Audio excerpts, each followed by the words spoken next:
আলাইকুম সবাইকে। আমি আগেও জান্নাত হোমমেড ফুড থেকে কিছু খাবার নিয়েছিলাম আমার বেবির জন্য।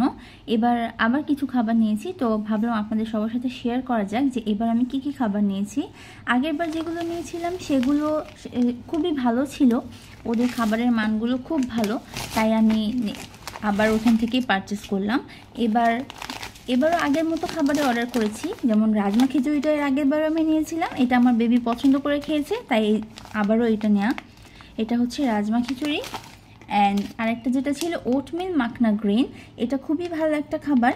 এটার মধ্যে তেমন কোনো মানে তাল মিশ্রি বা খেজুরের চিনি যেটাই বলুন সেটা অ্যাড করতে হয় না, কারণ এটা নিজে থেকে একটু মিষ্টি টাইপের খাবার, আর এটা বাচ্চারা খুব মজা করে খায়, তাই এটা আবারও নিয়েছি।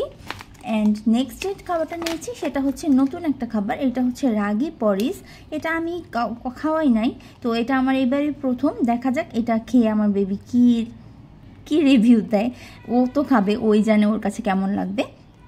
তো এটা ছিল একটা খাবার, রাগি পরিস।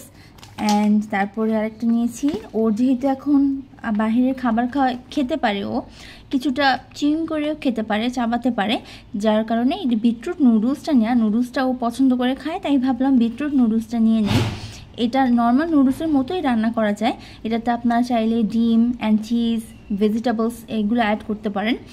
অ্যান্ড সয়াবিন তেলের বদলে আপনারা চাইলে বাটার অথবা ঘি ব্যবহার করতে পারেন, যেটা বাচ্চাদের জন্য ভালো হবে। বাচ্চাদেরকে সয়াবিন তেলটা না দেওয়াই ভালো, তাই আমি তো ঘি ইউজ করি, আপনারা চাইলে বাটার ইউজ করতে পারেন।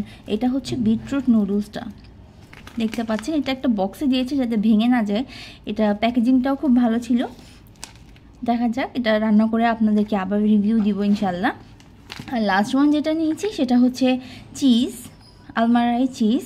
এই চিজটা বাচ্চাদেরকে তো 2 বছর পর্যন্ত লবণটা না দেওয়াই ভালো, তো আমি ভেবে দেখলাম যে হালকা একটু যদি আমি চিজ ইউজ করি তাহলে আমার এক্সট্রা করে লবণ ইউজ করতে হবে না, তাই এই চিজটা নেওয়া। তো আপনারাও চাইলে আপনাদের বাচ্চাদের জন্য এখান থেকে এই পছন্দ মতো ফুড অর্ডার করতে পারেন। এখানে আপনার বাচ্চার বয়স এবং তার বয়স ভেদে খাবারের মেনু দেওয়া আছে, আপনারা ওইখান থেকে খাবারগুলো অর্ডার করে নিতে পারেন। তো আজকের ভিডিও এই পর্যন্তই। আমাদের চ্যানেলটিকে সাবস্ক্রাইব করবেন এবং ভিডিওটি ভালো লাগলে লাইক বাটনটিকে ক্লিক করে দিবেন। Thank you. আসসালামু আলাইকুম।